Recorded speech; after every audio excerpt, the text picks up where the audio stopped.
Só um minutinho. Então, boa tarde a todos e a todas. Espero que todas e todas estejam bem, né? Estejam bem de saúde, bem também bem acolhidos no PPGDE.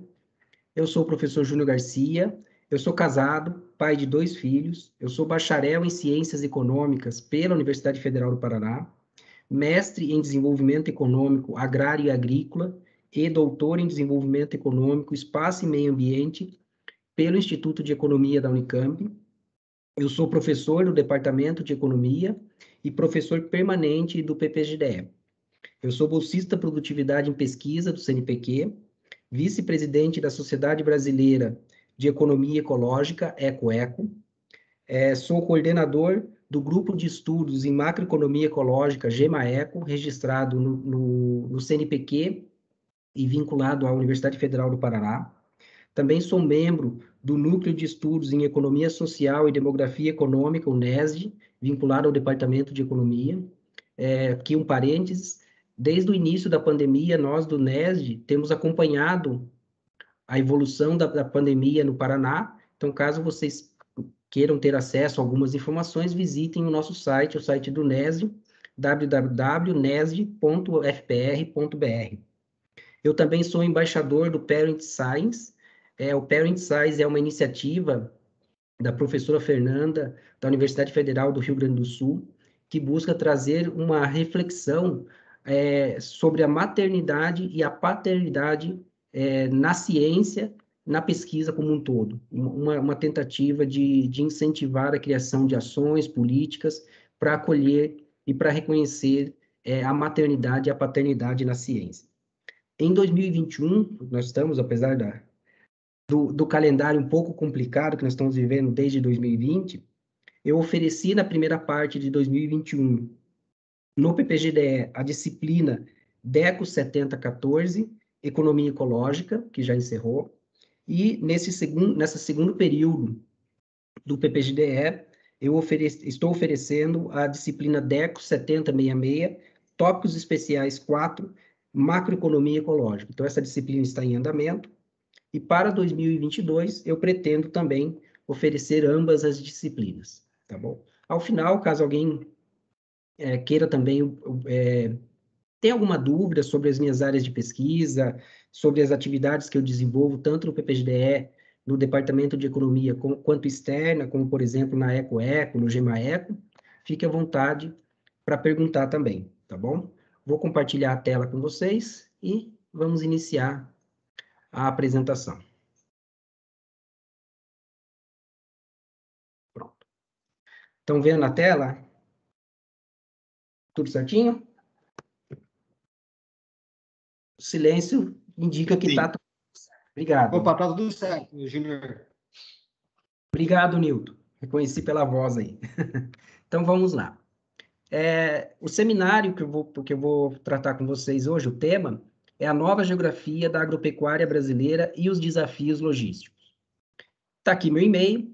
Essa apresentação eu deixei disponível no meu site profissional, jrgarciaeco.wordpress.com, mas convido vocês também a visitarem a página do GEMAECO, gemaeco.wordpress.com, e esse trabalho ele foi publicado agora em 2021, na revista Confins, é uma revista franco-brasileira de geografia, que trabalha com análises regionais, análises espaciais, uma revista muito, muito interessante, com um público bem amplo de leitores, que acompanham os trabalhos publicados na Confins. Eu já tenho outros trabalhos publicados dessa revista. E esse trabalho ele foi feito em parceria com o José Eustáquio Ribeiro Vieira Filho, que ele é pesquisador do IPEA. Esse trabalho também ele é resultado de um projeto que foi financiado pelo Programa das Nações Unidas para o Desenvolvimento, que foi realizado em parceria com o IPEA, sob coordenação do José Eustáquio. A estrutura da apresentação. Então, farei uma breve contextualização do tema para vocês, objetivo geral, algumas informações metodológicas, apresentarei a nova geografia da agropecuária brasileira, panorama da infraestrutura logística no Brasil, e algumas reflexões sobre as políticas públicas associadas à questão logística. E, por fim, as considerações finais. Caso eu esteja indo muito rápido, por favor, podem manifestar que eu dou uma desacelerada. Então, contextualização. A agropecuária brasileira, nós sabemos que ela vem desde os tempos da colônia, mas no sentido que nós a conhecemos hoje, né, um setor agropecuário mais moderno, mais dinâmico, isso começa a ocorrer ali entre 60 e 70. Só que essa modernização, ela não ocorreu apenas nos sistemas produtivos, nós também tivemos um movimento espacial dessa agricultura, desse processo de modernização. Então, nós temos uma profunda mudança geográfica e produtiva no setor agropecuário brasileiro.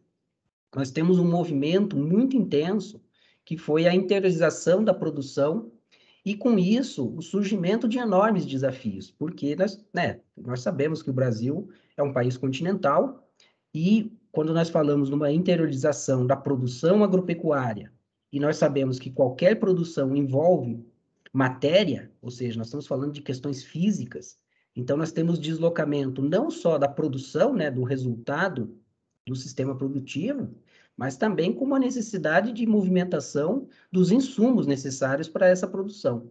Então, essa interiorização colocou enormes desafios para a infraestrutura logística. Além disso, né, o avanço tanto da modernização da agricultura quanto a sua interiorização colocaram o Brasil numa posição relativamente competitiva no mercado internacional de produtos agropecuários. Até a primeira metade do século XX, até um pouquinho ali próximo da década de 60, 70, o Brasil, na verdade, era até um importador líquido de produtos agropecuários. Mas com a modernização da agricultura, a nossa agricultura se tornou mais competitiva, mais produtiva, e com isso o Brasil se tornou um exportador líquido de produtos agropecuários, o que novamente, você tem um aumento dos desafios, ou seja, o surgimento de novos desafios em termos de investimentos em logística, inclusive a sua urgência. Porque quando o Brasil ele consegue se tornar um exportador, significa que nós, em termos médios, obviamente, nós somos autossuficientes na produção de produtos agropecuários. Então, portanto, o excedente tem que ser dado a algum destino. Pode ser dado estoques, embora esses estoques não possam ser em períodos muito longos, dependendo do produto, ou a busca por mercados externos. E, com isso, a necessidade, novamente, de enfrentar os desafios logísticos. No entanto, diferentemente da maioria dos setores da economia, o setor agropecuário, ele tem como uma característica marcante a característica de tomador de preço. Claro que você tem nichos, você tem determinados segmentos do setor agropecuário em que os produtores têm um poder de definir preço maior do que em outros. Mas, no contexto geral, o setor ele é tomador de preço. Então, quando nós temos um setor que é tomador de preços, os produtores têm como variável de ajuste apenas seus custos de produção. E, nesse caso aqui, não podemos esquecer dos custos de transporte e armazenagem, né? E no caso da agropecuária, esses custos não são irrisórios, né? Eles são significativos em razão do volume de produção que nós estamos falando, das características dos produtos que nós estamos tratando. Então, esses custos eles podem se tornar relativamente altos, inclusive até inviabilizar a produção. Não vou entrar tanto nessa questão dos preços, mas a maioria de vocês acredito que já leu algo sobre os preços da agricultura. E quando a infraestrutura logística não é adequada, essa competitividade do setor, e podemos falar em termos de viabilidade do setor, ela pode ser fortemente prejudicada. Então, o que acontece?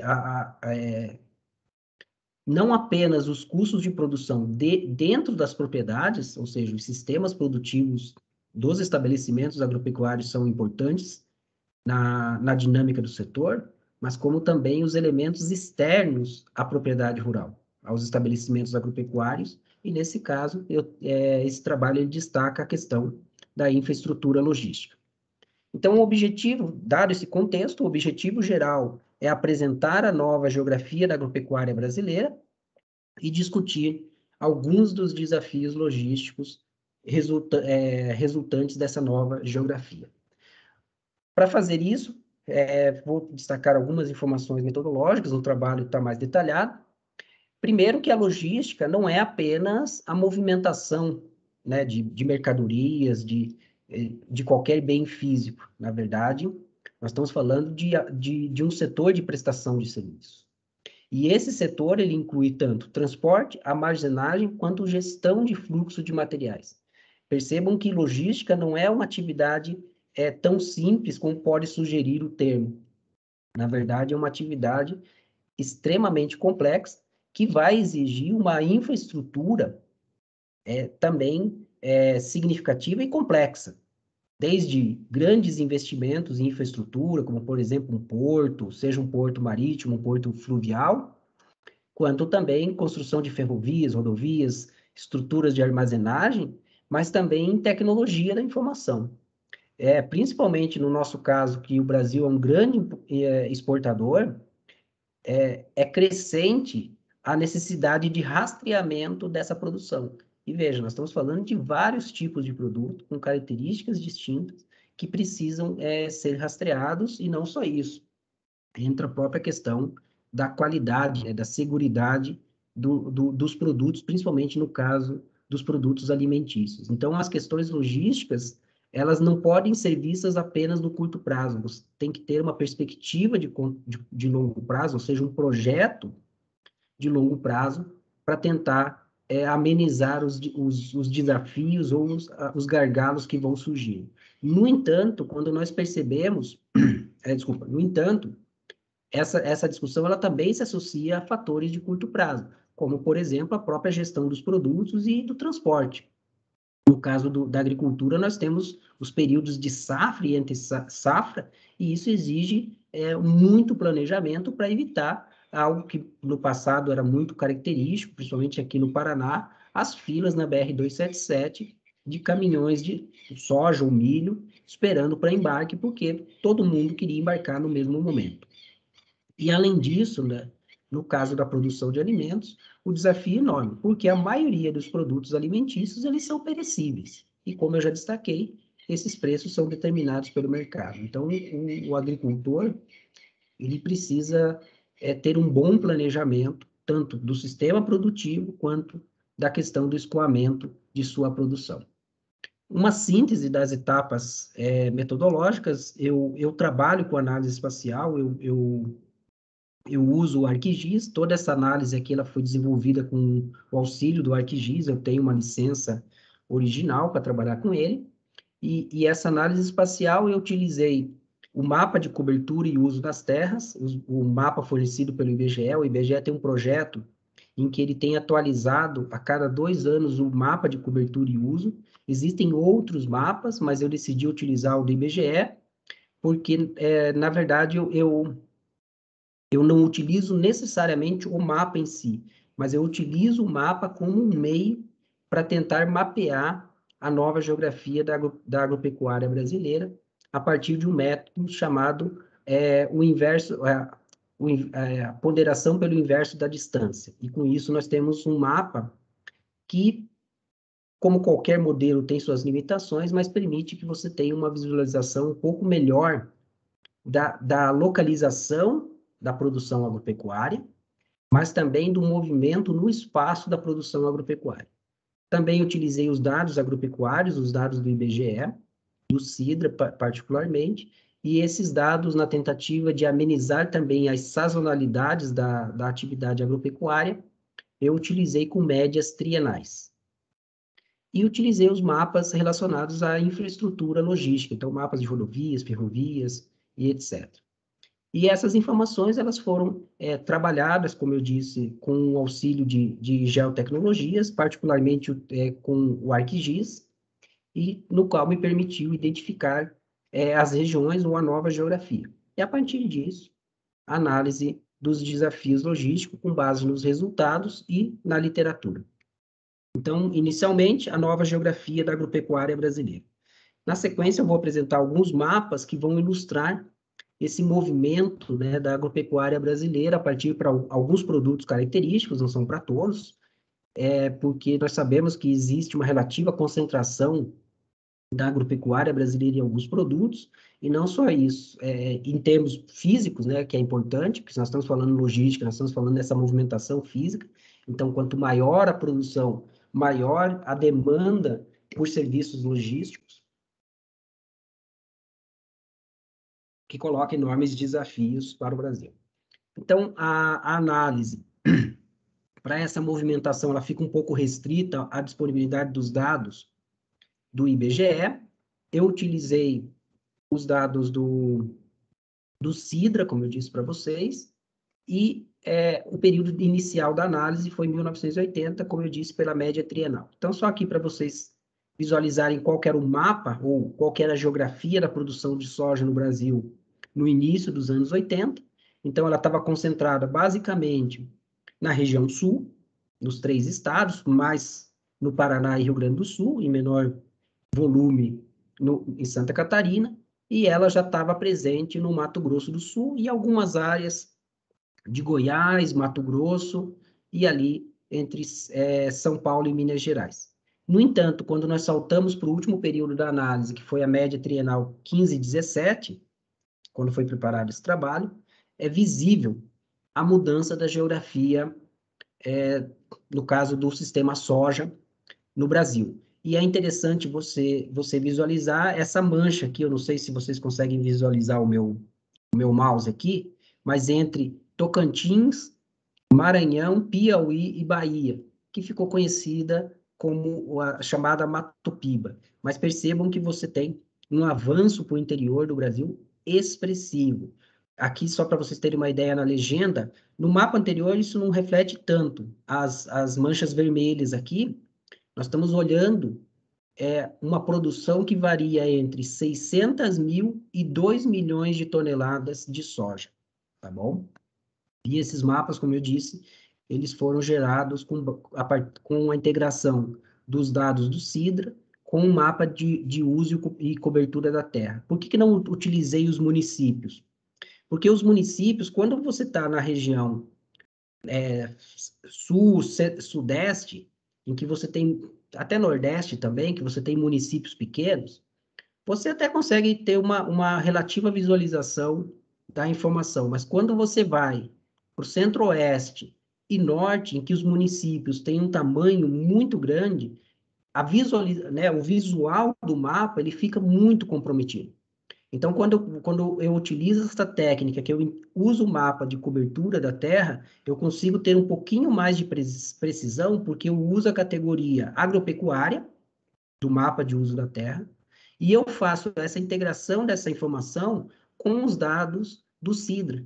Então, veja, é como se eu estivesse colocando no mapa de uso e cobertura da terra a produção em termos de quantidade física. Eu poderia utilizar outras variáveis, mas nesse caso, o mais importante é a quantidade física. Então, veja, nós estamos falando de uma movimentação significativa da produção de soja para os mercados consumidores, e que nós sabemos que a grande maioria desses mercados consumidores estão no sul, sudeste e para exportação. Então, vejam o percurso que nós precisamos deslocar essa produção de soja. Agora eu vou um pouquinho mais rápido, não vou estender tanto, porque já fiz todos os esclarecimentos desse mapa, mas vejam no caso do milho.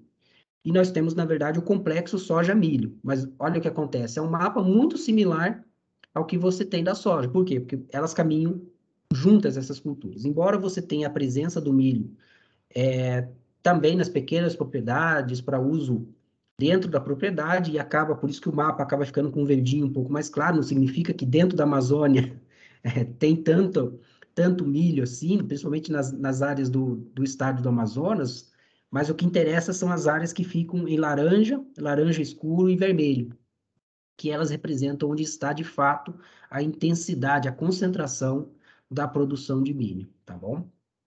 E, no caso da cana-de-açúcar, nós sabíamos já que na década de 80, a concentração era no estado de São Paulo e no litoral do Nordeste, ali pegando Alagoas, Pernambuco, Paraíba, mas vejam o que acontece em 2015 com a cana. Ela também vai para o interior. Embora ainda continue muito concentrada em São Paulo, mas você já tem focos de concentração no Mato Grosso do Sul e em Goiás.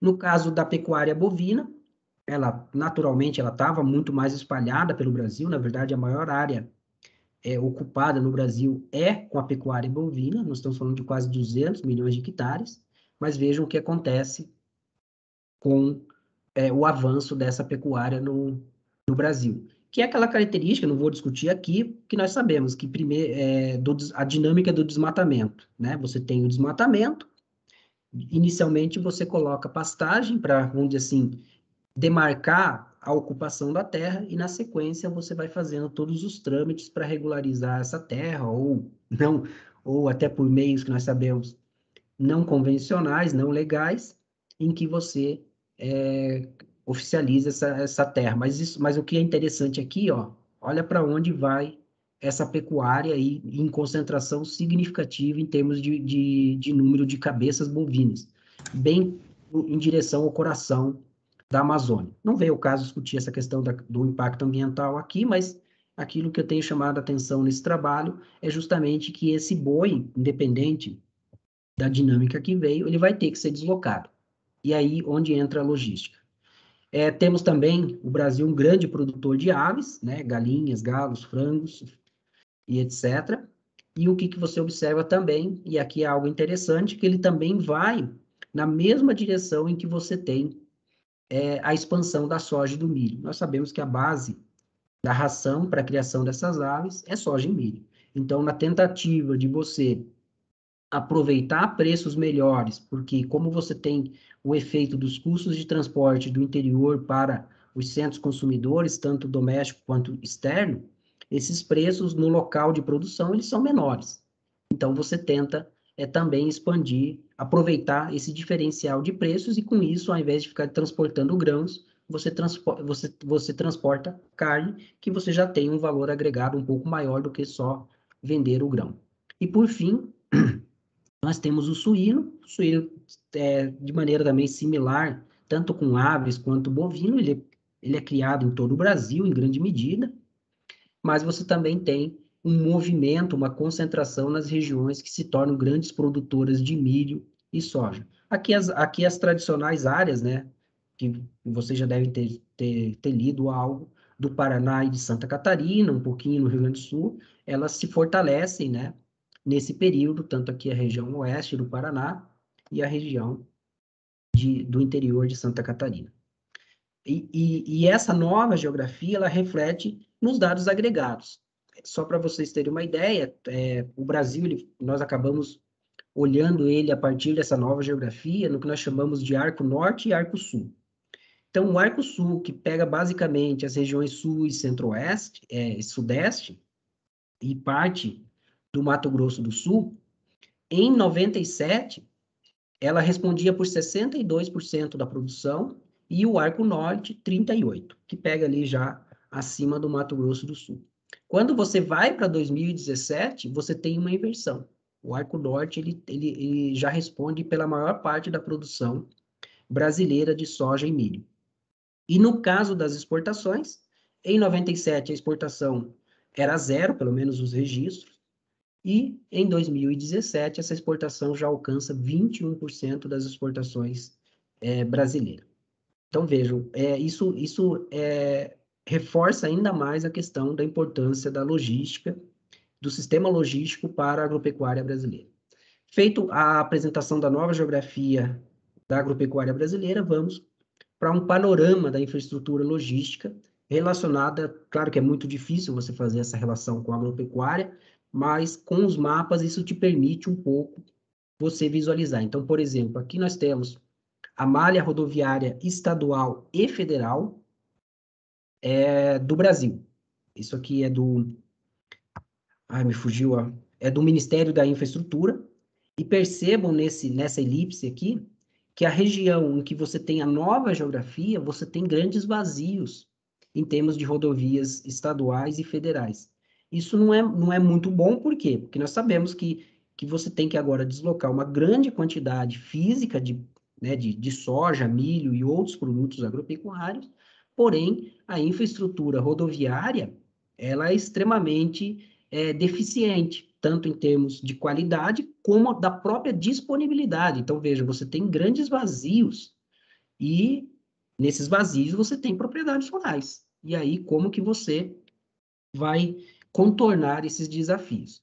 Quando você vai para a malha ferroviária, aí a situação é pior ainda. Então, veja, você acaba ficando, de fato, refém nesse momento do transporte rodoviário. E mesmo aqueles que podem acessar os transportes, a infraestrutura ferroviária, lembrem que ele tem que tirar a produção física de sua propriedade até chegar nas áreas de embarque dessa produção para o modal ferroviário.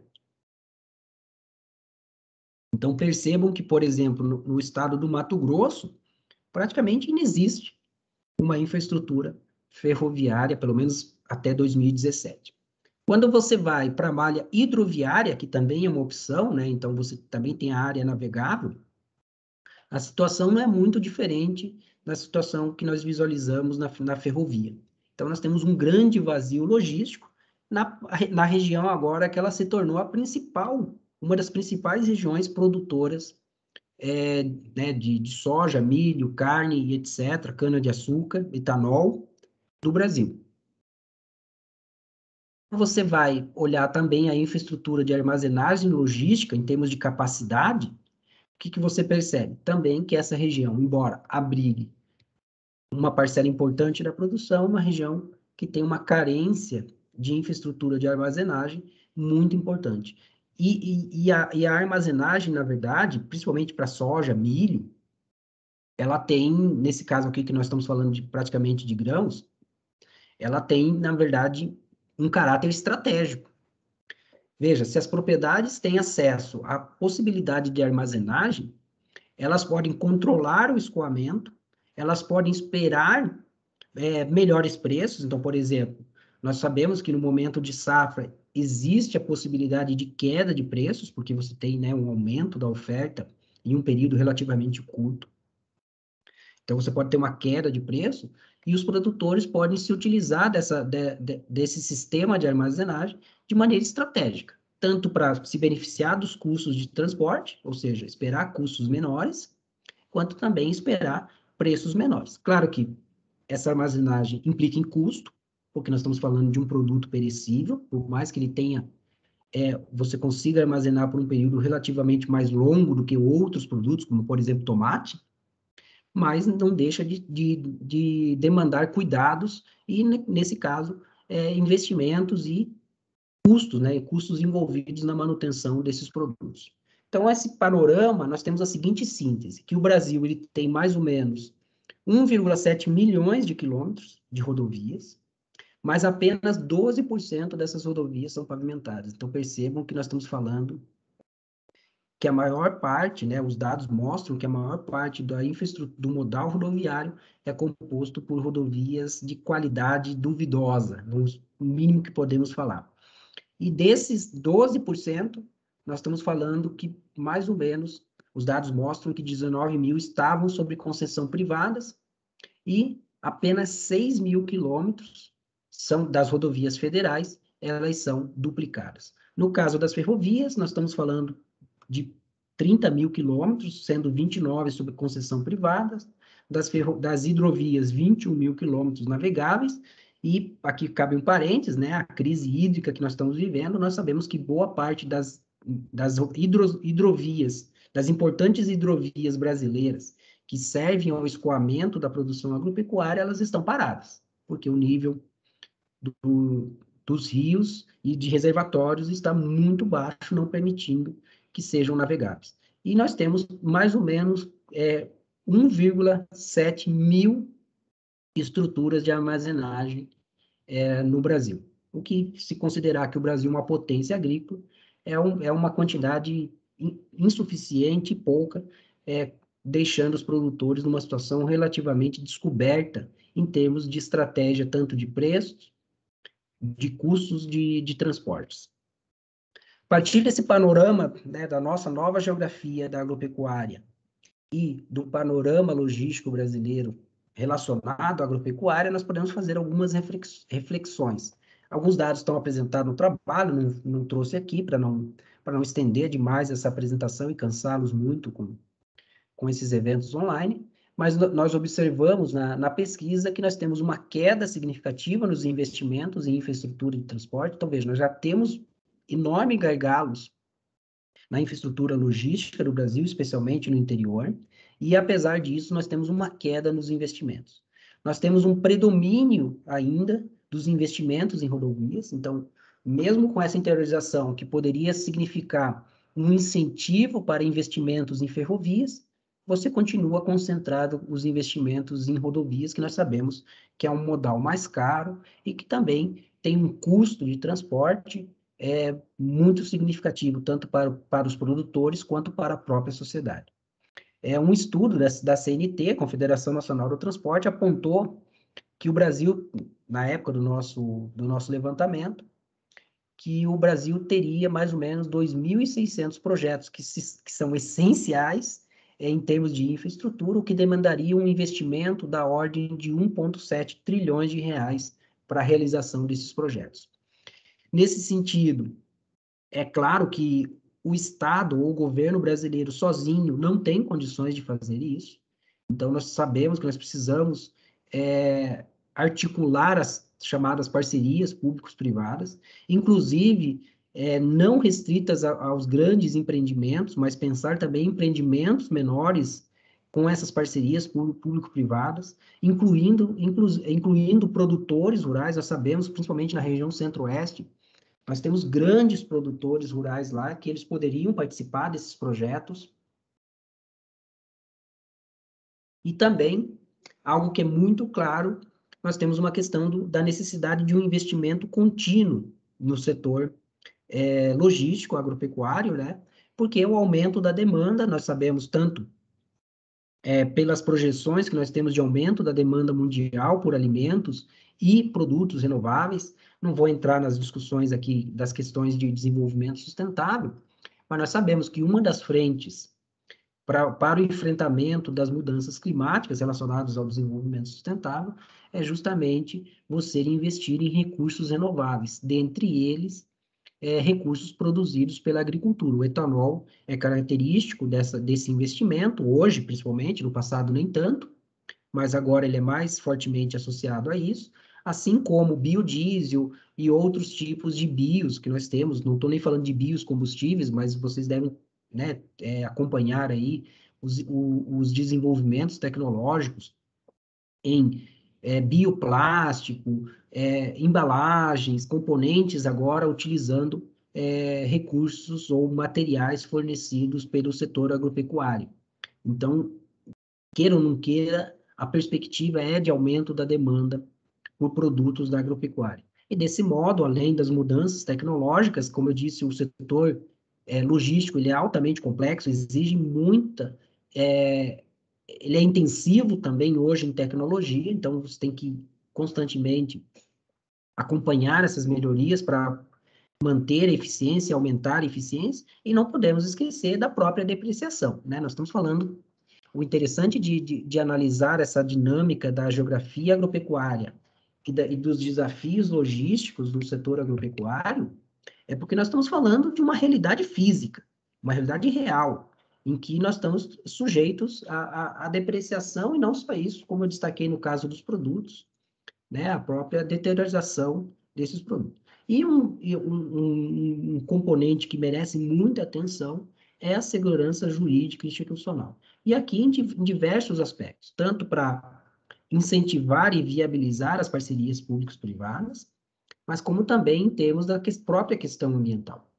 Não é porque nós precisamos investir em infraestrutura de transporte, infraestrutura logística, que nós não podemos, que nós devemos esquecer as questões tanto sociais, porque, veja, quando nós vamos para o interior do Brasil, nós temos várias regiões que são áreas de proteção ambiental, parques nacionais, reservas ecológicas, áreas indígenas. Então, essas áreas de importância, tanto social, como cultural, como ambiental, devem ser resguardadas. Então, isso envolve um componente institucional muito importante. Nós precisamos ter instituições capazes de desenvolver esses projetos. Então, não lembro agora o ano que foi criado, agora, mas no artigo está lá. Nós tivemos a criação da empresa de planejamento logístico, então nós precisamos de muito planejamento. O Brasil, infelizmente, da década de 90 em diante, nós vivemos um desmonte da nossa capacidade técnica, da nossa capacidade de planejamento, que foi, né, dada todas as limitações, tentaram resgatar nos últimos anos, principalmente entre 2007 e 2012, foi tentado fazer esse resgate, mas isso você não consegue em pouco tempo, porque você precisa de profissionais capacitados para esse tipo de empreendimentos. Porque nós estamos falando de empreendimentos de grande porte, estratégia e de análise de projetos de longo prazo. Tivemos também, nesse momento, a Política Nacional de Transporte, que ajudou um pouco, mas em razão dos problemas de orçamento e etc., que não vem ao caso, não conseguimos, de fato, fazer a sua plena implementação, assim como o próprio Plano Nacional de Logística, embora, como destacamos e observamos no trabalho, ainda temos uma grande concentração em empreendimentos rodoviários. E vejam que, apesar da priorização no modal rodoviário, nós temos um enorme déficit, vocês viram lá que do 1,7 milhões de quilômetros de rodovias, apenas 12% tem pavimentação, né, asfaltado. E 6,4 mil quilômetros das rodovias federais, para um país continental, são duplicados. Ou seja, nós temos uma malha rodoviária que apresenta diversos problemas, diversos gargalos que oneram e também oneram o produtor, mas também oneram a própria sociedade. É só você ver os números, por exemplo, que eu lembro do trabalho também listo essa informação, a questão dos acidentes de trânsito. O Brasil é um dos campeões em acidente. Então, pensa esses caminhões com dezenas de toneladas de produtos agropecuários circulando numa rodovia que não tem capacidade de suporte para esse tipo de equipamento. Além disso, precisaríamos de investimentos significativos em ferrovias. E, na minha opinião, na verdade, deveria ser a prioridade. As ferrovias minimizam um pouco os impactos ambientais, além de nós termos um ganho de eficiência significativo quando comparado ao modal rodoviário. O governo, portanto, deveria incentivar o desenvolvimento também de pequenas rodovias, aquilo que eu falei, as propriedades elas precisam acessar tanto conexões ferroviárias quanto rodoviárias, ou também o transporte fluvial, e isso poderia ser pensado também a partir de pequenas rodovias na tentativa de atender essas demandas locais. Claro que poderíamos discutir aqui que a melhoria da infraestrutura logística poderia acelerar esse processo que o Brasil vive de expansão do setor agrícola, né, da pauta, vamos dizer assim, de produtos mais primários, mas nós estamos discutindo nesse trabalho a questão logística. Para discutir a questão do desenvolvimento brasileiro, aí é uma outra discussão. Independente do tipo de investimento que nós façamos, seja na agricultura, seja na agropecuária, seja na questão industrial, a logística ela continua sendo essencial. Como eu falei para vocês, não envolve apenas o transporte, mas é complexo, é um conjunto de serviços, e qualquer produto que nós venhamos, ou qualquer setor que nós venhamos investir, o componente logístico está ali. Então, o que vai definir a direção do nosso desenvolvimento não é necessariamente a nossa infraestrutura logística, mas sim o nosso projeto de desenvolvimento. Além disso, como eu já destaquei para vocês, não podemos esquecer a questão dos impactos sociais, e isso, principalmente naquela região, como eu destaquei para vocês, podemos ter muitos conflitos, como na verdade já temos, e a sugestão é que esses projetos, eles deveriam ter como pressuposto básico minimizar esses potenciais conflitos e os impactos ambientais. uma estratégia seria os investimentos em ferrovias. Isso poderia minimizar, mas nós sabemos que impacto ambiental zero não existe e dificilmente teríamos também conflito zero. A questão é como você articular esses investimentos diante da demanda brasileira por serviços logísticos. E em razão da complexidade da infraestrutura logística, algo que eu já enfatizei para vocês, nós devemos fazer esse tipo de articulação entre concessões, parcerias públicos-privadas e, obviamente, para alguns tipos de investimentos que não tenham tanta atratividade para o setor privado, nem mesmo no formato de parcerias públicos-privadas, aí o Estado ele tem que entrar com os investimentos públicos e não tem outra solução. Caminhando já para as considerações, não há dúvidas, né, sobre o papel da infraestrutura logística para o desenvolvimento, embora nós saibamos que a teoria econômica, principalmente, a macroeconomia nem vou mencionar, porque a macroeconomia, isso fica distante dessa discussão. Mas no caso da microeconomia, nós sabemos que a questão dos custos de transporte, do efeito, da heterogeneidade do espaço, etc., está completamente ausente. Completamente ausente. Em alguns momentos você pode ter alguma reflexão, principalmente na heterodoxia, mas na ortodoxia você não tem nada. Na macroeconomia isso praticamente não existe. Essa discussão a respeito praticamente não existe. Você tem uma discussão um pouco no desenvolvimento, mas também ela parece partir do pressuposto que não existe movimentação de mercadorias no espaço. É como se nós tivéssemos uma máquina de teletransporte nessa discussão. E com a nova geografia da agropecuária brasileira, a importância dessa infraestrutura logística, ela é muito mais clara ainda, né? Como vocês perceberam, nós estamos falando de milhares de quilômetros em que você precisa deslocar uma produção que não é pequena. Eu acabei não apresentando os dados, mas vocês sabem que nós estamos falando de milhões de toneladas. A produção de cana-de-açúcar é de milhões de toneladas todos os anos, de soja, de milho, café e etc., de carne e tudo isso que nós exportamos e que nós produzimos para o mercado brasileiro. E apesar desse novo contexto, né, eu coloco novo, mas na verdade não é tão novo essa geografia brasileira, mas ela ganha mais importante não nesse momento, né, mas no início dos anos 2000, em que nós temos um grande avanço mesmo da agropecuária brasileira e do papel do Brasil como um grande player mundial no setor agropecuário, desde aquele momento o Brasil carece de uma estratégia suficiente, tanto de médio quanto de longo prazo para o desenvolvimento, e que inclui, obviamente, o setor logístico. Então, a agenda política predomina o desenvolvimento baseado na conjuntura de curto prazo, ou seja, o governo, isso todas as esferas, não tem de fato um planejamento de longo prazo, uma articulação contínua. Nós sabemos que muda governo, muda-se praticamente tudo, todas as prioridades do governo. Então, nós não temos políticas de Estado. E o Estado ele precisa recuperar essa capacidade técnica. Como eu disse para vocês, o Brasil, infelizmente, perdeu muito dessa capacidade técnica do planejamento, o Estado fazer bons projetos, mas não só fazer bons projetos, mas a própria capacidade de avaliar os projetos do setor privado, embora o setor privado ele também carece dessa capacidade técnica, estou falando de projetos, né, nesse caso do complexo de logístico.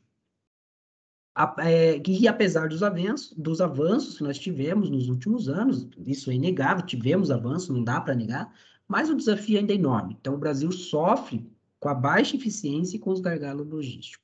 Claro que agora, nesse momento de pandemia, um pouco disso ficou em segundo plano, nós não vemos tanto, mas eles permanecem. As dificuldades, os desafios, e a pandemia, inclusive, até fazendo um parênteses, colocou novos desafios, porque nós tivemos em várias regiões agrícolas, porque são serviços essenciais que não pararam, nós tivemos grandes focos de contaminação, com um número significativo de perdas humanas, que é lamentável.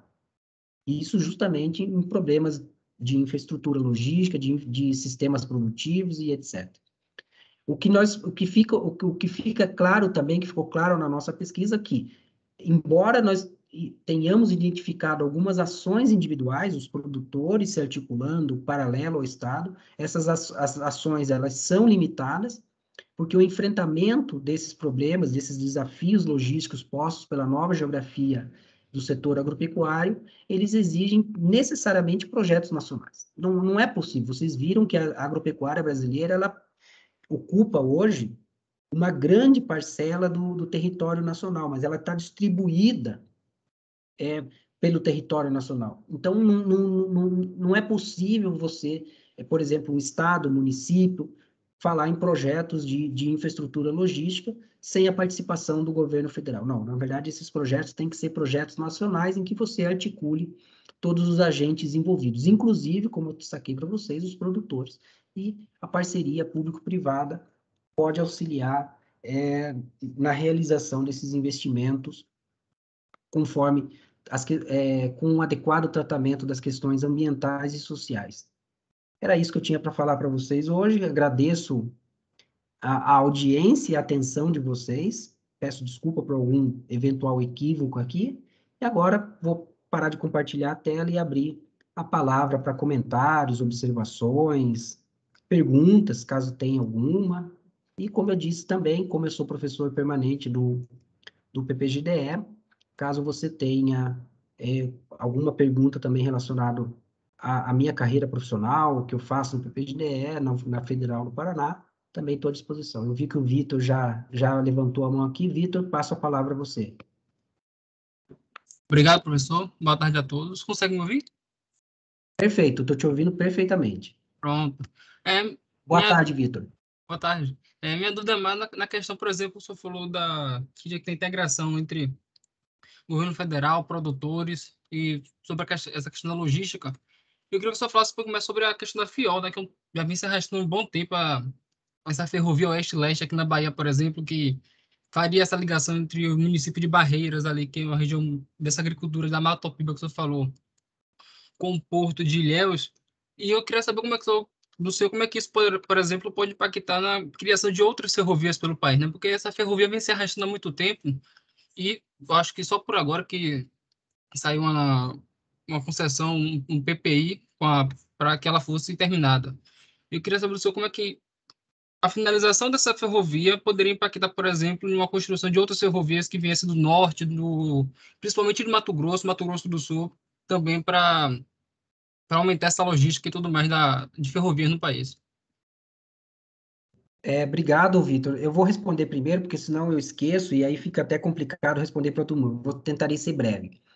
Na verdade, o que você, né, descreve, infelizmente, é uma característica do Brasil. Nós sabemos de quantas obras começam e nós não sabemos quando vai terminar, né? Até aqui em Curitiba, nós tivemos obras de infraestrutura logística que foram planejadas para a Copa de 2014, que não foram concluídas até hoje. Então, veja, você está falando de 7 anos.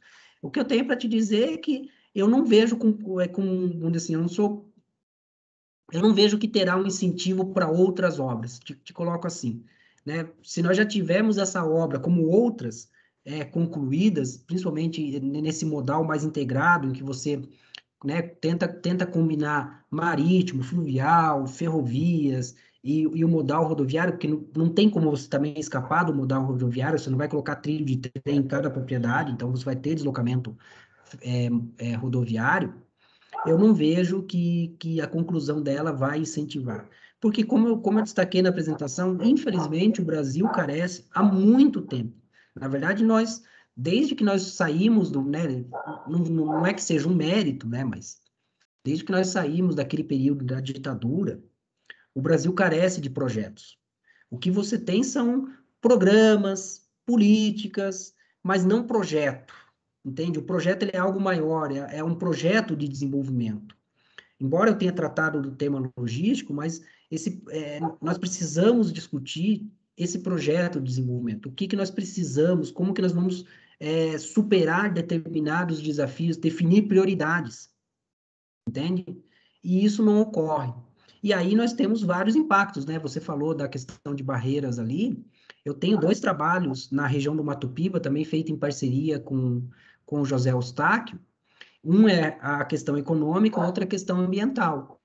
E essa região, em função da ausência justamente desses projetos nacionais, é uma região que, vamos dizer assim, ela ela está se desenvolvendo, mas eu poderia te dizer, talvez, num desenvolvimento de alto risco. Por quê? Porque você tem questões ambientais e questões econômicas e sociais, por exemplo, a questão logística mesmo, que são gravíssimos e que elas não foram equacionadas. Os produtores estão investindo, vamos dizer assim, estão apostando, só que o risco da região é altíssimo. A questão é, vamos dizer assim, quando um desses elementos de risco se efetivar, o que vai ser? Quando eu falo de grande magnitude, tá bom, Vitor? O que vai acontecer? Então, isso é uma questão que reflete a ausência desse projeto nacional. Então, para nós termos mais investimentos, ou até mesmo a conclusão dos investimentos já em curso, é imprescindível um projeto nacional. Para mim, isso é claro, tá bom? Espero que eu tenha esclarecido um pouco a sua dúvida, Vitor. Obrigado. Sim, professor, muito obrigado. Na ordem aqui, né, aparece na ordem para mim, é o Jadenir. Boa tarde, Jadenir. Olá, boa tarde, professor. Boa tarde para todo mundo tarde. também. A minha dúvida, ela se refere a dois projetos que estão no Congresso agora. O primeiro é em relação ao sistema de cabotagem no Brasil, tem a ver com a BR no mar. Queria saber se uma mudança no sistema de cabotagem no Brasil atualmente poderia, de alguma forma, melhorar o sistema de logística agropecuária no Brasil, dado que a cabotagem ela é feita dentro do mesmo país.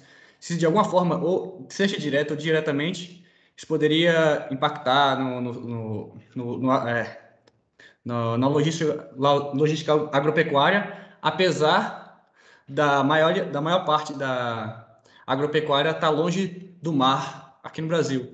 E o segundo tem a ver com a PL que tenta mudar o sistema de ferrovias no Brasil, que eu acho que está no Senado agora, que faz uma mudança em relação a sistema de concessões de pequenas linhas de ferrovias.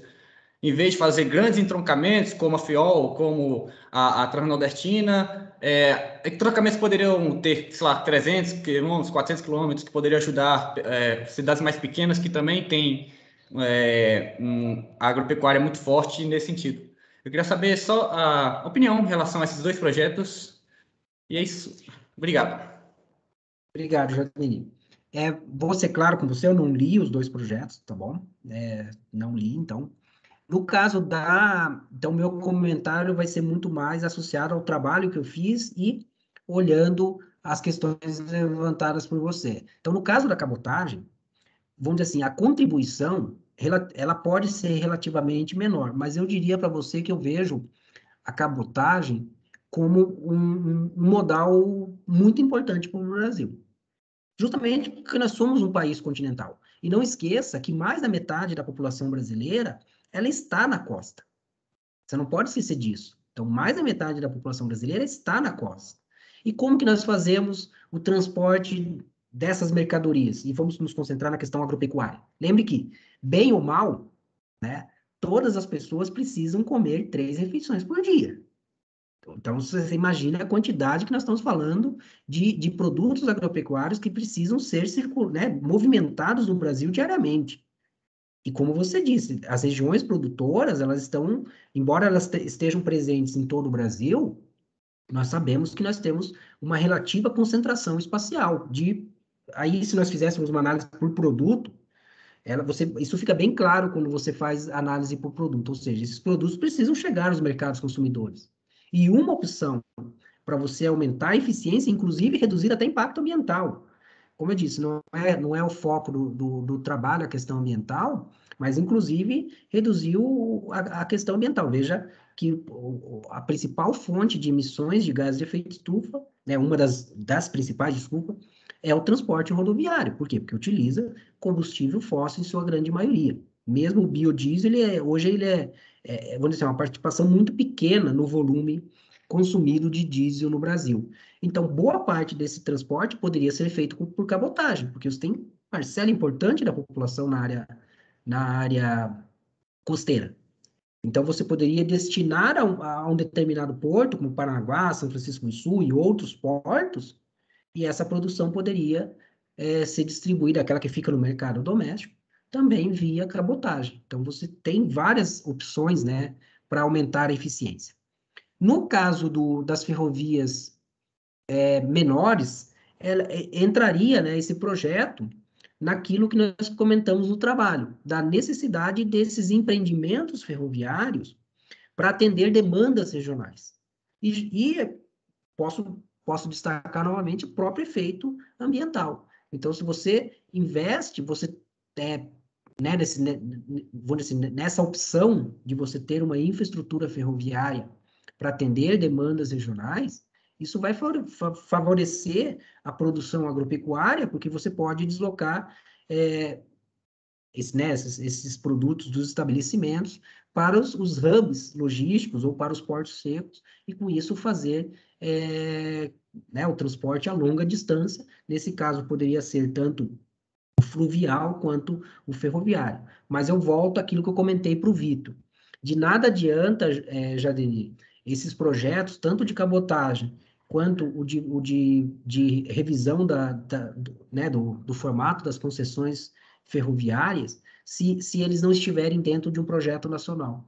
Eles vão ser mais projetos daqueles que nós já temos, mais políticas daquelas que nós já temos, que são fragmentadas, que pouco se comunicam, entende? Que você está fazendo as coisas, as pessoas veem esses resultados, mas que, na verdade, você não tem um avanço no sentido do desenvolvimento, do conceito de desenvolvimento, que seria uma melhoria significativa da qualidade de vida, e nesse momento, com a questão também de uma mitigação dos impactos ambientais. E sem falar, né, o que o Vitor destacou, o risco de que esses empreendimentos, então você pode ter os marcos, tanto de navegação por cabotagem, quanto das ferrovias, e alguns desses empreendimentos saírem do papel, mas nunca sabemos quando vai terminar, justamente pela falta de um projeto nacional que faça essa coordenação, tá bom? O próximo aqui na lista é o Ícaro. Jadenir, espero que eu tenha esclarecido, mas como eu te disse, eu não li os projetos, tá bom?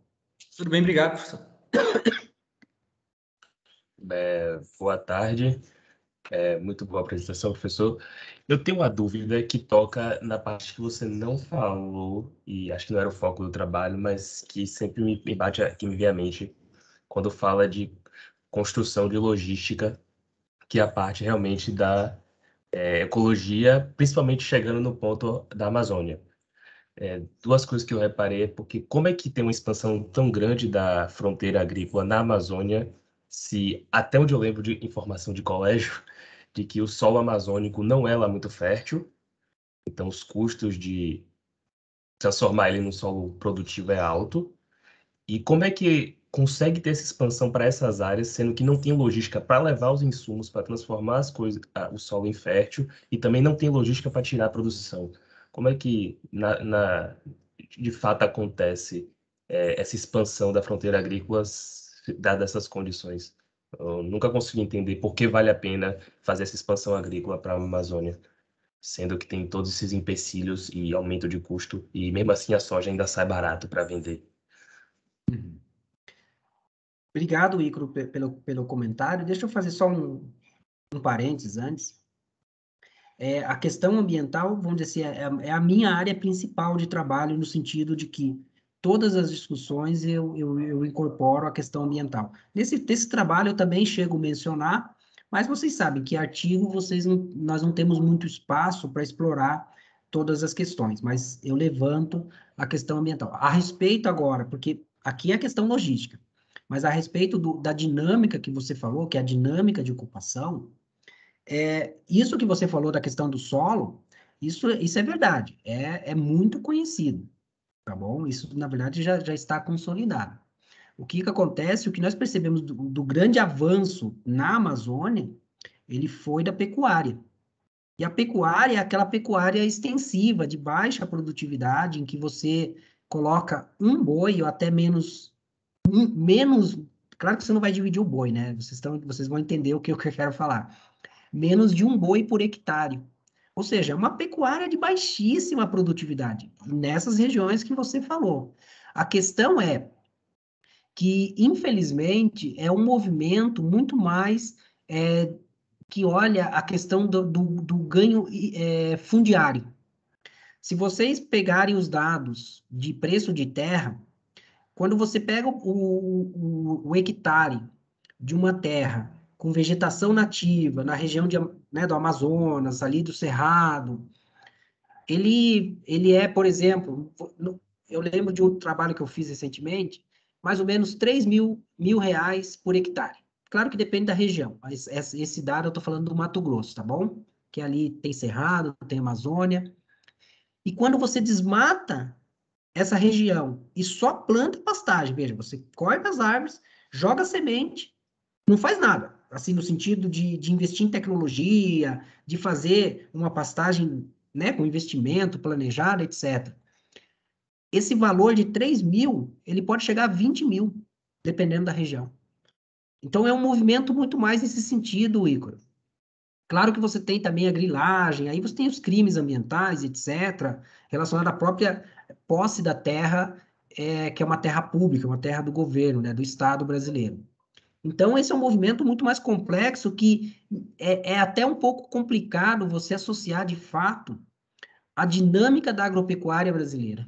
Entende? Ele é muito mais um movimento associado a esses ganhos de fundiários, mas depois, aí que vem a questão, mas depois que você limpa essas áreas, que você regulariza, né, toda essa área, vamos supor que você regularizou a área está aberta, está regularizada, aí ela vai ser ocupada pela agropecuária que nós conhecemos hoje. Mas isso é um processo que leva anos, tá bom? Se você perceber nos mapas que eu mostrei para vocês, a pecuária bovina que ela foi muito adentro da Amazônia. Por quê? Porque ela está fazendo essa abertura de fronteira agrícola. Daqui uns anos, nós podemos ver mais presença de soja e milho. Podemos. Não significa que vai ocorrer. Por quê? Porque vai depender de legislação, vai depender de todo um debate. A respeito da questão logística, você tem que também olhar da seguinte forma. Você pode não ter a infraestrutura logística adequada naquela região, mas você tem alguma coisa. Pense que para você desmatar uma área na Amazônia, você não vai simplesmente derrubar tudo e tacar fogo. Não. Essa não é a dinâmica. A dinâmica é, você vai lá, derruba os exemplares, as espécies de árvores que são valiosas em termos de madeira, é só você ver as exportações de madeira que o Brasil tem. Claro que, né, nós sabemos do problema de corrupção, ilegalidade, etc., mas primeiro você faz isso. Então, se você derruba essas árvores, nós estamos falando de exemplares significativos, então, de grande monta, eles precisam ser tirados. Como que eles são tirados? Pelas estradas, vamos dizer assim, precárias que são abertas lá. Então, você já abre uma infraestrutura rodoviária que te permite uma movimentação. Conforme você vai avançando, colocando os bois, as pastagens, o Estado, em certa medida, acaba assumindo também essas rodovias no sentido de colocar né, uma pedrinha, passar uma máquina de vez em quando, ou seja, você não tem a infraestrutura adequada, mas você tem uma infraestrutura mínima que te permite o escoamento. É só você ver várias imagens que tem na internet dos períodos chuvosos, os caminhões parados no Mato Grosso. Isso, né, isso ocorre lá mais para o norte também. Então, você tem. Mas aí eu volto, desculpa insistir nisso, né? Ícaro, Vitor, Jadenir e os demais, mas aí volta a questão de um projeto nacional. Veja, nós queremos, considerando todas as questões ambientais envolvidas na agropecuária brasileira, especialmente na floresta amazônica. Nós queremos uma agricultura, uma agropecuária, independente da característica dela, nesta região? Acho que não.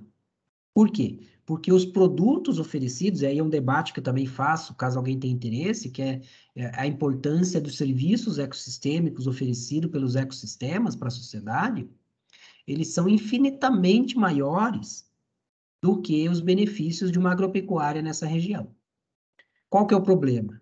O problema é que a maioria dos serviços ecossistêmicos oferecidos pelos ecossistemas, eles são bens públicos. E aí vocês sabem a dificuldade de você fazer gestão de bens públicos. Já de cara nós sabemos que o mercado não atua, então você precisa de um Estado. Não preciso falar nada do Estado brasileiro, né? Vocês conhecem o Estado brasileiro. em um Estado brasileiro sem um projeto e com uma sociedade conivente com esse Estado brasileiro, o resultado está aí. Aumento do desmatamento, das queimadas, da degradação da Amazônia, de um patrimônio que simplesmente é irrecuperável, ele é insubstituível, é um patrimônio único que, infelizmente, nós estamos perdendo. O que eu tenho para te dizer, Ícaro, nesse sentido, é essa questão aí, que, na verdade, nós precisamos olhar com muito mais atenção e olhar para a Amazônia, na minha opinião, já colocando um pouco de opinião, claro que essa opinião, a partir das minhas pesquisas, Ícaro, que, como eu disse, eu trabalho muito com a questão da análise ambiental também.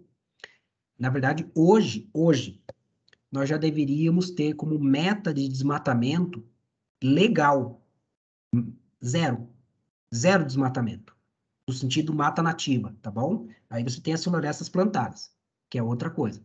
Mas em termos de desmatamento, ilegal nem se fala, legal já nem deveria existir. Mas o Brasil deveria ter como meta, hoje, desmatamento ilegal em todos os biomas brasileiros, sem exceção, zero. Por quê? Porque a área aberta que nós temos hoje, ela é mais do que suficiente para garantir a produção agropecuária. E aí eu qualifico a produção agropecuária, obviamente, alimentos e fibras. Fibras, recursos naturais renováveis que são usados para outras finalidades que não alimentação humana. Nós já temos área mais do que suficiente para fazer isso. A questão é que, infelizmente, nós decidimos não fazer, não buscar o desmatamento zero, não buscar um projeto nacional e nem mesmo incluir, de fato, a dimensão ambiental, a dimensão social, a dimensão cultural em nossas discussões de desenvolvimento. Para encerrar minha fala, podemos colocar a discussão que está em curso aí das áreas indígenas, tanto o uso agropecuário quanto o uso para mineração. O que nós vamos falar? E sabemos que tem um grande apoio, um grande apelo, tanto no Congresso quanto na sociedade, por tipos de políticas dessa natureza, que claramente não incorpora a questão social, tampouco a questão cultural e muito menos a questão ambiental, tá bom? Depois eu posso fazer mais algum comentário, caso alguém deseje, a respeito da questão ambiental. Espero que tenha ajudado aí, Ícaro, mas a questão da Amazônia é bem complicada, principalmente no nosso contexto político. A próxima aqui, Kel, você estava com a mão levantada e baixou? O que aconteceu?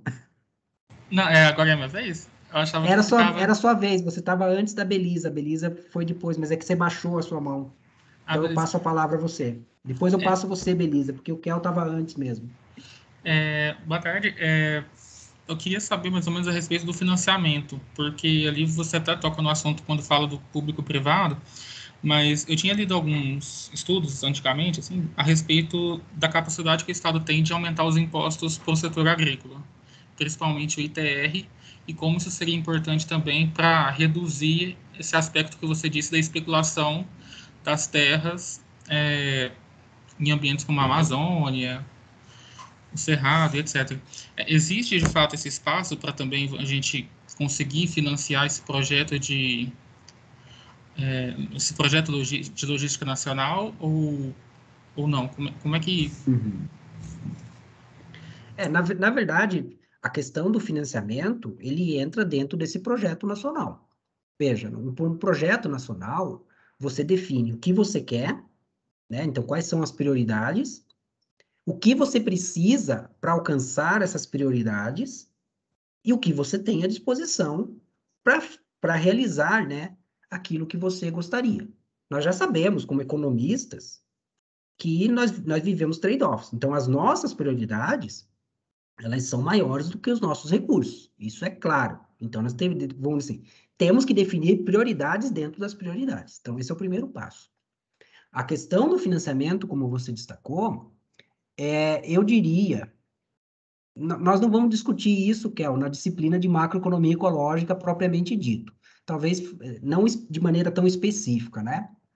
Mas eu diria para vocês, deixa eu pensar como que eu vou falar para não gerar um ruído, que, na verdade, o entendimento é o seguinte, a capacidade de financiamento do Estado, ela não é dada por uma questão financeira, ela é dada por uma questão real. Essa é a capacidade, entende? Então, a nossa capacidade de financiar não é financeira, ela é real. E aí você já... Por isso que eu estou tomando cuidado com os termos, porque vocês já sabem para onde eu quero chegar, na MMT, né? Na discussão que eles fazem, o pessoal da moderna teoria monetária. Não vou entrar nos méritos, na discussão, mas boa parte dos argumentos deles a respeito da dinâmica financeira e monetária dos países soberanos, eles têm razão. Eles têm razão. A restrição não é financeira, a restrição é monetária. O Estado não se financia pelos impostos. Os impostos, na verdade, é a forma que o Estado tem de abrir espaço para o gasto público. Pensa o seguinte, tá bom? Faça a seguinte reflexão comigo. Hoje o Brasil, ele arrecada em torno de 37%, na média, tá bom? Sei que pode ser mais, menos, mas na média, 37%. Só que as pessoas esquecem que do outro lado, ele gasta 37% até mais, porque você tem déficit ainda. Pensa o seguinte, vamos supor, zero imposto hoje no Brasil, mas o Estado continua gastando 37%. O que ia acontecer em termos de demanda por bens na economia? Nós ia ter uma pressão por demanda sem precedentes na história. Por quê? Porque essa renda estaria na mão de todo o setor privado. Claro que a desigualdade poderia reduzir um pouco essa pressão, mas é inegável, nós teríamos. Por quê? Porque nós vamos esbarrar na restrição real. Ou seja, não tem mercadoria, é só ver agora o que está acontecendo no setor automobilístico. A crise dos semicondutores está gerando uma pressão de preço sobre os carros usados sem precedentes na história brasileira. O pessoal que tem carro usado está dando risada. Por quê? Porque eles estão vendendo o carro que ele comprou há 5, 6 anos atrás pelo mesmo preço, até mais. Ou seja, o cara valorizou, usou o carro e ainda ganhou dinheiro no carro que ele vendeu. Então, o que acontece? Essa questão de que precisamos de impostos para financiar, na verdade, na prática, ela não se sustenta. Ou seja, ela não tem validade empírica. Esse é o ponto. Ela não tem validade empírica, essa hipótese. Mas aí você... então, professor, então vamos pegar a nossa máquina de fazer dinheiro lá e vamos, fazer dinheiro... Não, obviamente que não. Por quê? Porque eu acabei de falar para vocês que a nossa restrição, ela é real, ela é física.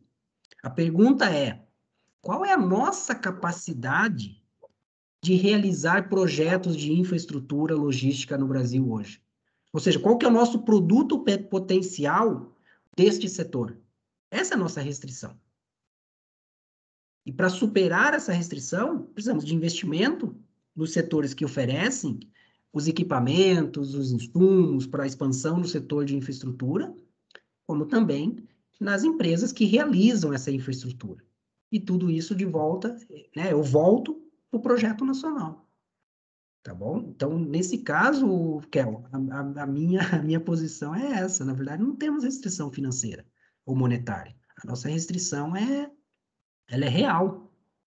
E para superar essas questões e não fazer lambança também, como eu disse, não é simplesmente fazer dinheiro. Um projeto nacional ele é essencial nesse sentido. Essencial. Sem isso, você não faz. Tá bom? Espero que eu não tenha te arrepiado um pouco os cabelos, que eu acho que você nunca tinha ouvido falar isso nas nossas aulas, mas eu tendo a concordar com o pessoal da MMT em vários pontos, nesse sentido. Entende? Não tem, o Estado precisa abrir espaço. Então, veja, no momento, veja o caso de vocês. Vocês estão numa universidade pública, mas o fato de vocês estar, alguns de vocês poderiam estar no setor privado, sem problema, nós sabemos disso. Existem, ainda mais na pós-graduação, o setor privado oferece bolsa, faz isso. Então, veja, se você eliminar o gasto público em saúde, esse pessoal vai para o setor privado. Não todo mundo? Não todo mundo, mas uma parcela vai. Por que o Estado oferece a educação pública? Porque nós sabemos que uma grande parcela da sociedade não pode suportar uma educação privada. Só que para ele oferecer a educação pública, ele tem que abrir esse espaço. Por quê? Porque ele vai oferecer para todo mundo. Veja, nós sabemos que dentre os estudantes do setor público, tem estudantes que poderiam pagar, sem problema. Se não tivesse a educação pública, eles estariam. Isso vale para outros, foi só um exemplo, tá bom? De um setor. Mas isso vale para toda a economia. Para vários serviços públicos que são oferecidos hoje, que poderiam ser oferecidos sem problema. A questão é que nós sabemos que a quantidade ofertada em termos sociais, ela é ineficiente. Não em termos econômicos, em termos sociais. Ela é ineficiente. Por quê? Porque uma parcela da sociedade estaria fora. E aí o Estado faz essa redistribuição. Porque, veja, de quem que ele tira o imposto? De quem pode pagar. Quem não pode pagar, não paga imposto. Claro que nós temos um problema da infraestrutura tributária, mas aí é outro papo, mas nós sabemos que quem paga imposto é quem pode pagar. Então, quem pode pagar, paga, só que daí, na verdade, você reduz a renda disponível. E essa renda disponível que abriu espaço para o consumo agora, o Estado ocupa com a criação de moeda do outro lado. É assim. Tá bom? Não entrei tanto, mas vocês acompanham o debate da MMT, vocês sabem do que eu estou falando. Espero que tenha esclarecido, Kel, tá bom? Beleza. Boa tarde, professor. Tá me ouvindo? Estou te ouvindo, beleza. Professor, seguindo mais ou menos na linha do que o Ícaro comentou, e pensando que se justamente o agronegócio e os grandes produtores de commodities conseguem manter a lucratividade apesar dos problemas logísticos, né, justamente pela expansão predatória, basicamente, da fronteira agrícola, muito mais do que de uma inclusão tecnológica, eu penso que os grandes impactados pelos problemas dessa infraestrutura seriam justamente os pequenos produtores e a agricultura familiar, num certo sentido. E pensando nisso, eu não posso concluir que não é do interesse do agronegócio, dos produtores de commodity, que haja uma integração de modais, e pensando que esses grandes produtores são legisladores, né, pensando que na bancada ruralista, então, nesse sentido, não dificultaria ainda mais essa integração, pensando que talvez não seja o interesse deles, que eles conseguem manter a lucratividade apesar dos problemas logísticos. Obrigado pela tua observação. Deixa eu fazer um parênteses antes.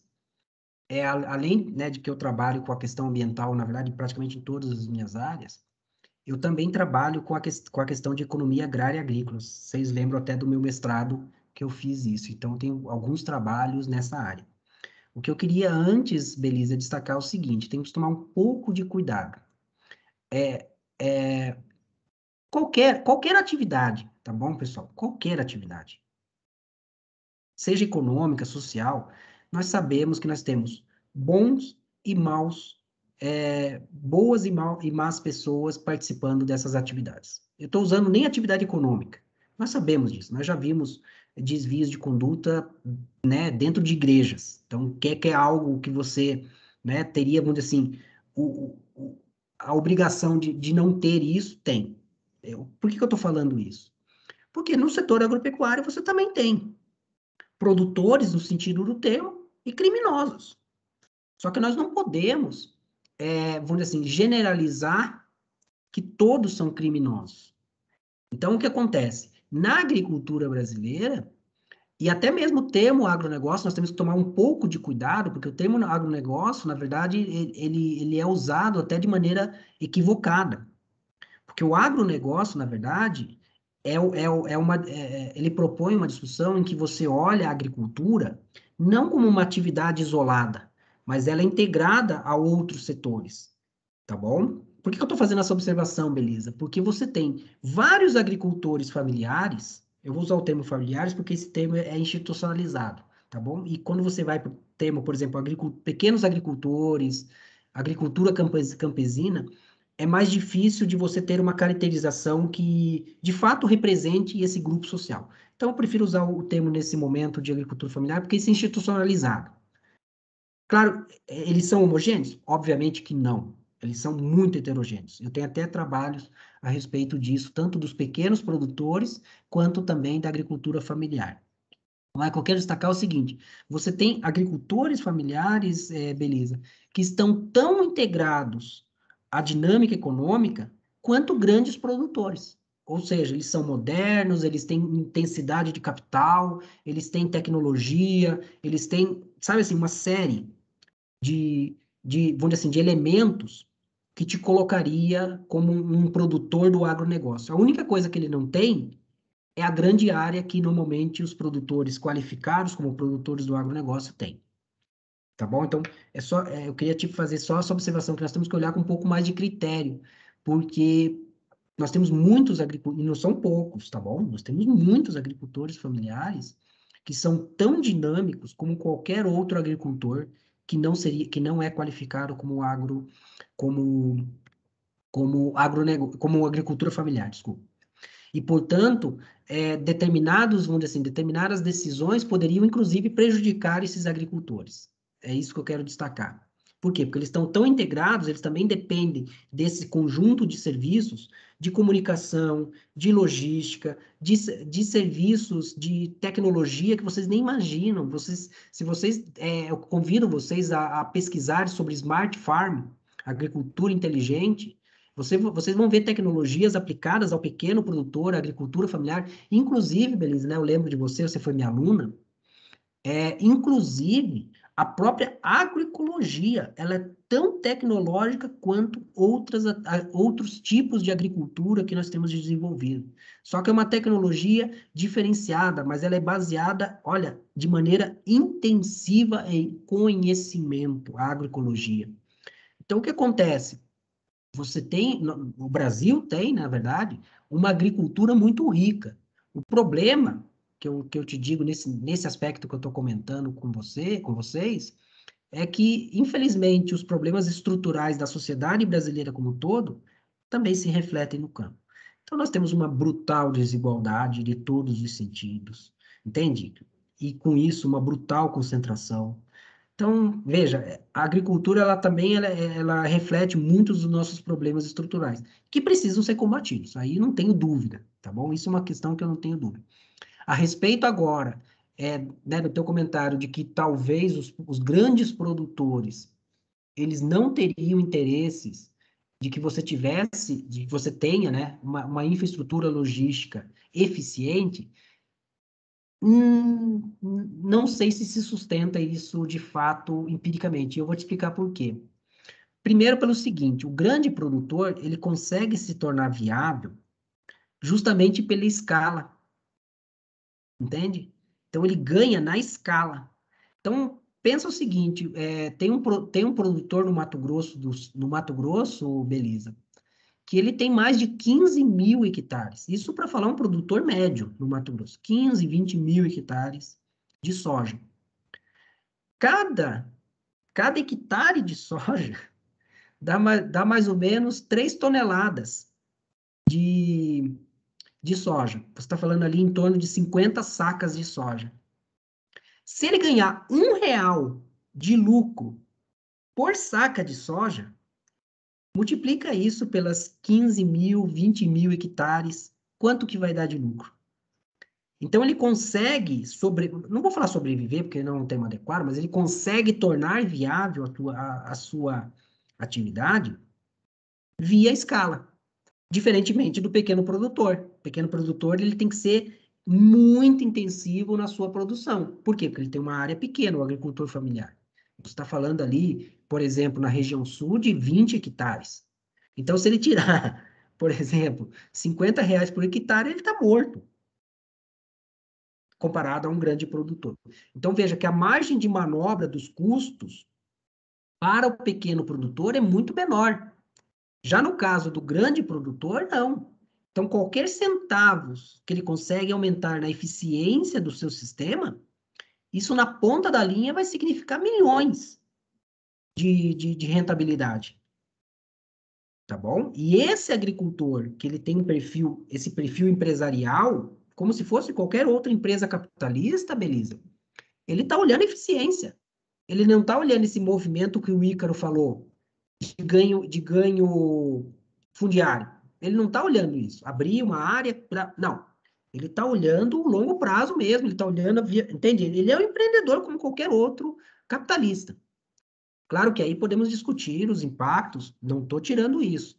Ou seja, então, esses produtores, eles vão, sim, tentar, vamos dizer assim, criar os lobbies necessários para viabilizar esses empreendimentos. no nosso trabalho, nesse trabalho que eu apresentei para vocês, na verdade, como ele é resultado do projeto, uma das partes do trabalho, nós identificamos, Belisa, as ações paralelas ao Estado de produtores ou de organizações de produtores tentando viabilizar empreendimentos privados de infraestrutura, justamente para, vamos dizer assim, ocupar aquela lacuna deixada pelo Estado. Entende? Então, você tem, mas como eu te disse, você tem, né, uma parcela dos produtores que, infelizmente, não podem ser considerados produtores. São criminosos. Entende? Isso é lamentável. E também temos, como eu disse, o problema da desigualdade, dos problemas estruturais do Brasil. Eu não sei se vocês têm acesso a essa informação, mas menos de 10% de todos os estabelecimentos agropecuários do Brasil, eles respondem por 90% do valor da produção brasileira. Vejam que concentração. Significa que 90% dos estabelecimentos respondem por apenas 10% do valor monetário da produção. Isso reflete a nossa desigualdade da sociedade. Pega os salários, por exemplo, né, outro tipo de desigualdade, nós vamos ter realidades muito parecidas com essa da agricultura. Isso tem que ser enfrentado, não apenas na agricultura. Mas esses 10%, Belisa, que respondem por esses 90%, eu convido você a olhar esses dados. Tem milhares, porque na verdade eles não são milhões, mas eles são milhares, esses 10%. Você está falando em torno de 500 mil produtores no Brasil, Beleza. Você tem milhares desses produtores que respondem por 90% do valor da produção, que são em termos de áreas, tá bom? Não vou falar agricultura familiar, estou falando em termos de área, eles são considerados pequenos produtores. Mas eles conseguem, num estabelecimento, às vezes, de 2 hectares, Belisa, tirar mais de R$ 1 milhão em valor da produção por ano, em 2 hectares. E são pequenos produtores. Veja que interessante. E nesse caso, esse é um produtor de maneira sem qualquer dúvida. É um produtor de agronegócio. Porque você pensa um produtor que produz R$ 1 milhão em valor da produção, ele tem que escoar essa produção. E não é qualquer sistema que você vai fazer esse escoamento dessa produção. É uma movimentação, vamos dizer, é colocar no mercado com bases tecnológicas. Não é qualquer sistema que ele vai. E veja, é um pequeno produtor.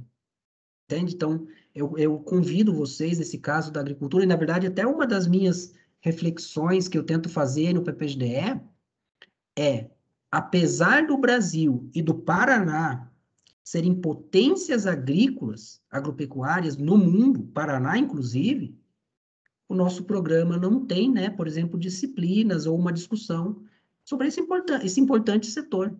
E aí nós ficamos refletindo com base no conhecimento mais geral e não no conhecimento mais qualificado.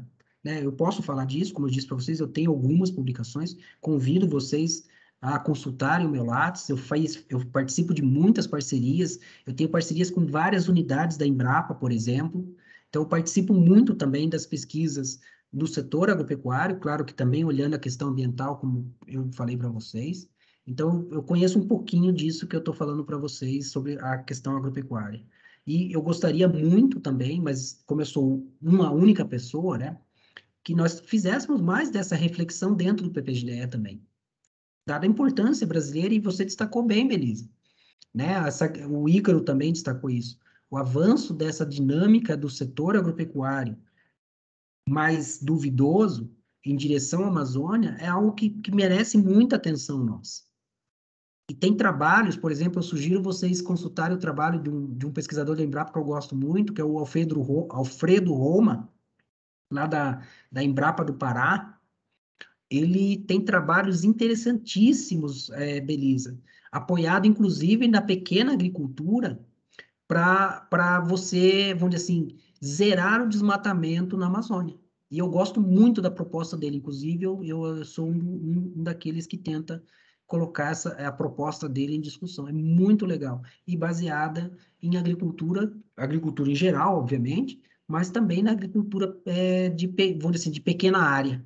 Como eu te disse, é difícil você qualificar pequena agricultura, porque você tem vários, você pode qualificar por área, você pode qualificar por número de ocupação, né, de pessoas empregadas, você pode qualificar por valor da produção, e assim vai. Então, é bem complicado, tá bom? Peço desculpa um pouquinho, passei aqui já 2 minutos. Espero, Belisa, que eu tenha contribuído de alguma forma para esclarecer as suas dúvidas, até com essas questões para todos e todas. Sim, e mostrou que eu tenho uma visão dicotômica e bem reducionista do tema, bem interessante. Não, como eu disse a você e estendo aos colegas, eu trabalho há alguns anos com agricultura e, na verdade, eu gosto particularmente de algo mais pessoal assim, e eu convido vocês a buscarem experiências. Eu já vi experiências, Belisa, de agroecologia em áreas de milhares de hectares. Eu chego até a me arrepiar de te falar isso. Você vê agroecologia aplicada, né, o conhecimento, as técnicas, em larga escala. Eu falei, gente, isso aí é inacreditável. Como que... são empreendedores do agronegócio. São até multinacionais. Eu vi uma que produz aqueles suplementos alimentares de vitamina C, e eles produzem a partir da acerola. E a produção de acerola deles, de milhares de hectares, é agroecológica. Eu falei, gente, que loucura! Que loucura, assim, uma coisa inacreditável ele fazer isso em grande escala.